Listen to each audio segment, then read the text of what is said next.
In this video, you will see scenes much like this one, showing different tasks of the Moors, ranging from conquest to daily tasks around the farm. Hello and welcome to our show today. I am your host, Kevin Gerald, and I am here with Moorish expert Daniel Dick. Hey, thanks for having me. Glad you're here. So, our first question, who were the Moors and what is their place of origin? Well, the Moors are a group of North African and Arab people that originated from the North Africa region. During the years 711 through 718, a Moorish, soon to become Moorish general, gathered a group of army from a mixture of different people in the North African region. They conquered the peninsula now known as Spain, becoming the Moorish North Africans in Spain. Okay, thank you. So, who was a Moor? What is the term Moor? What does it mean? Well, the term Moor is used to describe Arabs and North Africans with a darker than usual skin that now lived in Europe.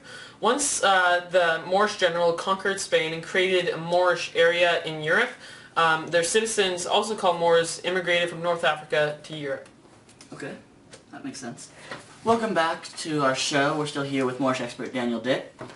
So Daniel, our next question, what did the Moors do in 16th century Europe? That's a good question. After the Moors were defeated from Spain, the last few were either persecuted or converted. The word Moor shifted in meaning. It became partly a religious term. For example, the so-called white Moors, they were Christians who had converted to Islam. But it also sometimes retained a racial meaning to it, referring to dark-skinned or Arab-looking people of North African and Moorish ancestry. In Spain, at least, the Moors continued to be viewed with a certain degree of suspicion. In 16th century Europe, the Moors had generally either returned to North Africa or left Spain for more hospitable European countries. We are now welcoming a Moorish religious and cultural expert, Katie Gregg, into our conversation. Our first question for you two is, what were Moorish religious and cultural practices? Well, during the Moorish rule, Christians were called Muzarabs. They clung to the Catholic faith. Moors had a very accepting culture and even very much religious tolerance when in rule of Spain. If you were a Moor and a Christian during the Moorish rule, all that was different for you was that you had to pay a special tax and you couldn't serve in the military. However, Moorish scholars corrupted science, but let topics like agriculture alone.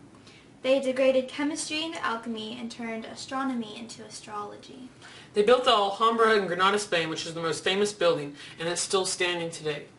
So, we all know that William Shakespeare's play Othello has many references to Moorish culture because of Othello himself and the fact that he is a Moor and an outsider in Venice. I was wondering, did you pick any quotes out that show this? I did. I brought Act 1, Scene 1, lines 97 through 100 with me. And they read, "Even now, very now, an old black ram is tupping your white ewe. Arise, arise, awake the snorting citizens with the bell, or else the devil will make a grandsire of you." I think this quote shows that the other characters treat Othello differently because of his race and where he comes from. The reference to the devil shows that the other characters also think of Othello as being evil. That was a good point. I picked one out that I think represents the same Moorish culture in Othello well. I said that, because we come to do you service, and you think we are ruffians, you'll have your daughter covered with a Barbary horse, you'll have your nephews neigh to you, you'll have coursers for cousins, and jennets for Germans. That was Act 1, Scene 1, lines 125 through 127.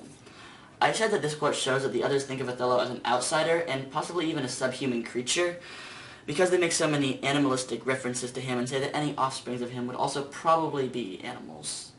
Did you pick any other quotes out? Yeah, this following one shows that people think it's their duty to protect their families against Othello and the Moorish outsider.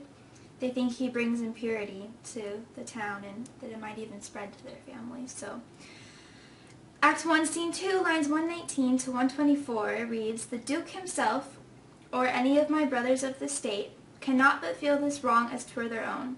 For if such actions may have passage free, bond slaves and pagans shall our statesmen be." The main difference between the sources was that the facts they included changed throughout the eras. The differing facts we encountered between sources was the perspective changing over the period of time.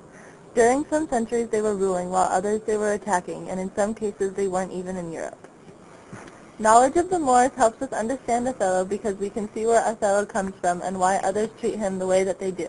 This also gives us insight on Moorish history, which allows us to make predictions towards events later in the book.